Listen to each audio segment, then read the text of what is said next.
أما والله لو علم الأنام لما خلقوا لما غفلوا وناموا. لقد خلقوا لما لو أبصرته عيون قلوبهم تاهوا وهاموا. فروح سوف ترحل في سلام وروح في الجحيم لها مقام. فروح سوف ترحل في سلام وروح في الجحيم لها مقام. ليوم الحشر قد عملت أناس فصلوا من مخافته وصاموا.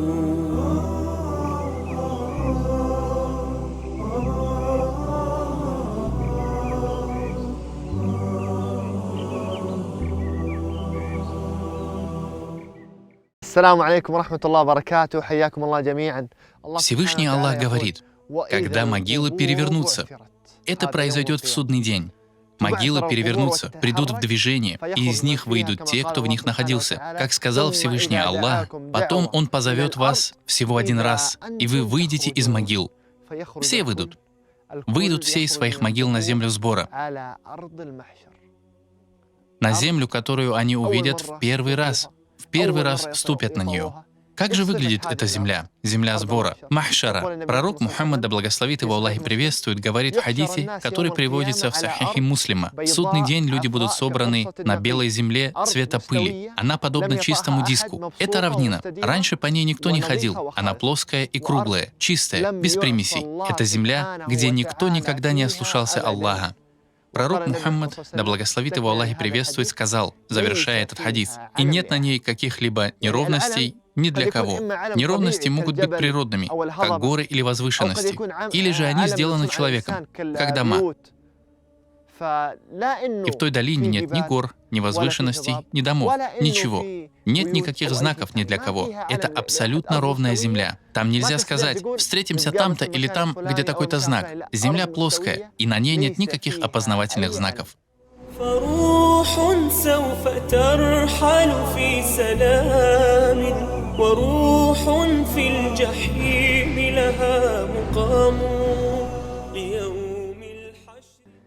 Как люди будут собраны в судный день? Говоря точнее, как мы с тобой будем собраны среди остальных людей. Прочувствуй, в каком положении мы окажемся. Всевышний Аллах говорит, в тот день люди будут подобны рассеянным мотылькам, то есть неорганизованным мотылькам или бабочкам. Одни из них летят на других беспорядочно. Люди также будут неорганизованными, будут ходить направо и налево, не придерживаясь какого-то определенного направления, до тех пор, пока их не призовет глашатай. Это будет Исрафиль. Всевышний Аллах говорит, отвернись же от них. В тот день, когда глашатай призовет к неприятной вещи, они с униженными взорами выйдут из могил, словно рассеянная саранча. То есть из состояния мотыльков они перешли к саранче. Саранча будет ходить организованно и целенаправленно. В тот момент Исрафиль, глашатай, призовет их, и они пойдут организованно, хотя до этого ходили хаотично. Всевышний Аллах говорит, в тот день они последуют за глашатаем, и им не удастся уклониться от этого. Их голоса перед милостивым будут смиренны. Представь себе, все люди собраны, весь мир, и их голоса перед милостивым будут смиренны. И ты услышишь только что? И ты услышишь только тихие звуки. Звуки. Ты услышишь только тихие звуки. Абсолютная тишина. Миллиарды людей, но при этом тишина. Они тихо стоят, и ты услышишь от них только тихие звуки. Настолько великой будет эта картина в судный день. Ученые даже описали эти тихие звуки, сказав, что это будут звуки их шагов, когда они будут ходить по земле махшара, сбора. Ты услышишь только тихие звуки их шагов. Ты не услышишь ни слов, ничего. Итак, как будут собраны люди? В чем они будут одеты? В каком положении они будут? Пророк Мухаммад, да благословит его Аллах и приветствует, говорит в хадисе, который приводится в Сахихе Муслима. В судный день люди будут собраны босыми, то есть у них не будет ни сандалий, ни другой обуви, нагими, у них не будет одежды. Представь себе, что все люди будут собраны там без одежды. Все будут нагими, босыми, нагими, необрезанными. Они вернулись к тому состоянию, как их создал Всевышний Аллах. они будут необрезанными. Аиша спросила: «О посланник Аллаха, неужели мужчины и женщины окажутся вместе и будут смотреть друг на друга? Ведь если люди будут собраны нагими, конечно, они будут смотреть друг на друга». Пророк Мухаммад, да благословит его Аллах и приветствует, ответил: «Аиша, им будет слишком тяжело, чтобы думать об этом. Люди просто не смогут смотреть друг на друга из-за величия того положения и от ужасов, которые будут происходить в тот день. В судный день люди будут воскрешены на своих делах, на своих деяниях, которыми они завершили свою мирскую жизнь». Пророк Мухаммад, да благословит его Аллах и приветствует, говорит в Сахихе Муслима: «Каждый раб Аллаха будет воскрешен в том состоянии, в каком он умер». Пророк Мухаммад, да благословит его Аллах и приветствует, также говорит: «Если Аллах пожелает наказать какой-то народ, беда постигнет всех, кто будет среди них, а затем они будут воскрешены по своим делам». Спроси себя, каким ты хочешь, чтобы был твой конец. На том, что было в конце жизни человека, он и будет воскрешен. Среди людей будут те, кто восстанет в судный день, произнося тальбию. Другие будут воскрешены, читающими азан. Третьи будут воскрешены в положении суджуда, земного поклона. Четвертые будут воскрешены в судный день, постящимися и читающими Коран. Также будут и те, кто в судный день воскреснет, и да упасет нас от этого Аллах, совершая прелюбодеяние или употребляя алкоголь. На каком деле ты хотел бы быть воскрешенным? Задавай себе этот вопрос ежедневно. فروح سوف ترحل في سلام وروح في الجحيم لها مقام. Хорошо, в каком положении люди будут в судный день, когда воскреснут? Всевышний Аллах говорит: «Предупреди их о приближающемся дне, когда сердца подступят к горлу, и они будут опечалены». Сердца подступили к горлу от страха и ужаса. О Аллах, где вся их мощь? Где их власть? Сколько людей при жизни гордились и чинили несправедливость ради высокого положения или денег, или чего-либо другого? Они вели себя надменно и жестоко. И где они сейчас? Сердца подступят к горлу, они будут молчать и будут опечалены. Куда делась вся их власть? Всевышний Аллах говорит: «Не будет у беззаконников ни любящего родственника, ни заступника, которому подчиняются. У них не будет никого, кто бы помогал им или подчинялся им. Они оказались в одиночестве, сами по себе.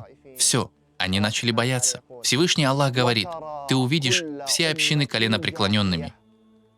Все общины встанут на колени. Каждую общину призовут к ее писанию, книге Деяний. Сегодня вам воздастся за то, что вы совершали». Это будет день воздаяния. Это день расчета. От страха люди падут на колени.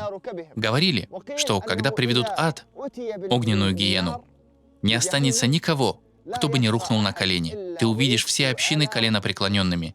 Из-за величия этого дня, как сказал Всевышний Аллах, в тот день беззаконник станет кусать. Кусать что? Палец? 2 пальца? Руку? Нет, свои руки.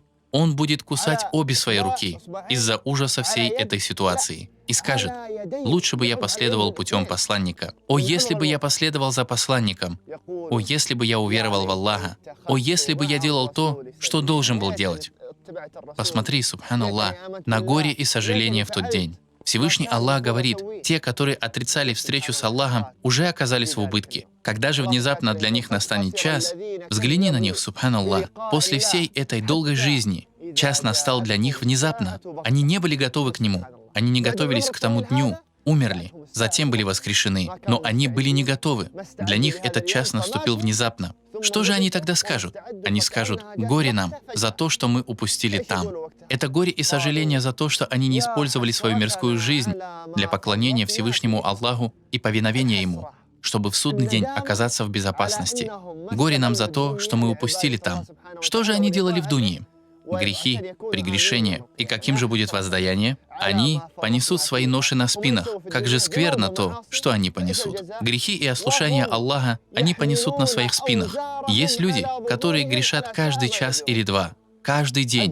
Грехи, грехи, грехи. Хорошо. Если человек достигнет 30 лет, 40, 50, сколько у него накопится грехов? Можно ли представить, что он понесет их всех на своей спине? Они понесут свои ноши на спинах. Прежде чем совершить какой-то грех, спроси себя: готов ли я понести его на своей спине в судный день или нет? В тот день, когда наступит час, грешники станут клясться, что они пробыли на земле всего лишь 1 час. Когда наступает судный день, они скажут: клянемся Аллахом, мы провели там всего час. Клянемся Аллахом, мы жили мало. Клянемся Аллахом, у нас не было шанса исправиться. Таким же образом, они были отвращены от истины. Это все ложь и клевета. Они просто не готовились к этому дню. Жили долгую жизнь. И какой у них довод? Что они пробыли на земле всего лишь 1 час. Поэтому Всевышний Аллах говорит, в тот день, когда наступит час, грешники придут в отчаяние. Несправедливые тираны и люди, которые не повиновались Аллаху.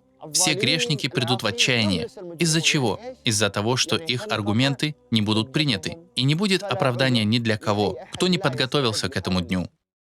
فروح سوف ترحل في سلام وروح في الجحيم لها مقام. Судный день — это день, когда люди разделятся. Всевышний Аллах говорит, в тот день человек бросит. От кого убежит человек? От своего врага?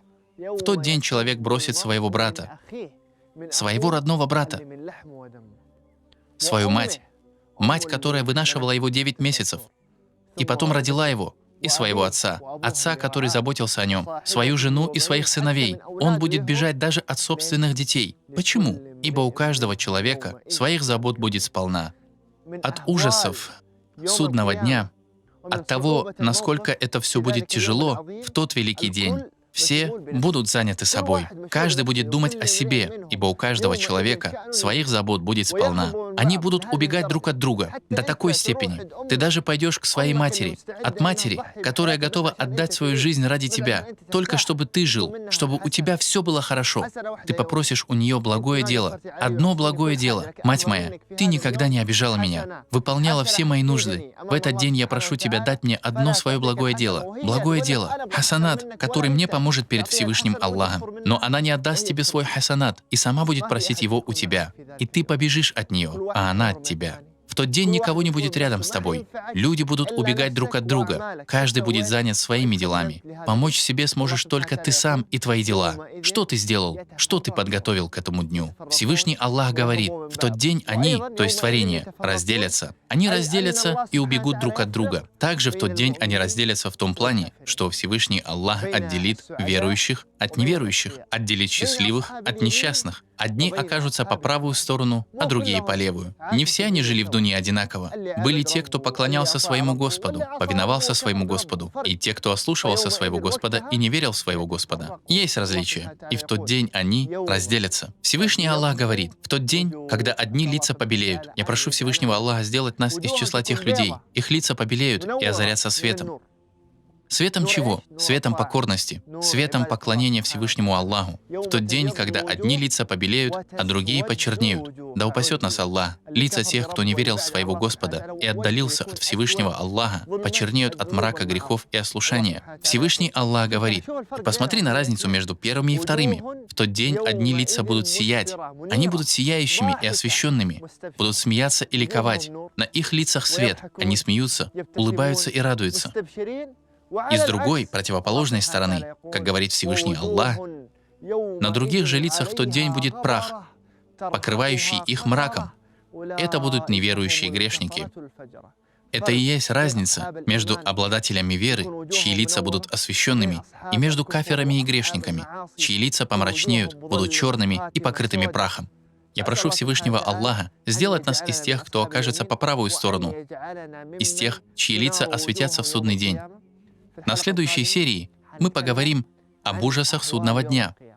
Что произойдет с небесами, с землей, с горами, со звездами, с солнцем и луной. Также мы поговорим о том, как придет Господь Свят Он и Велик.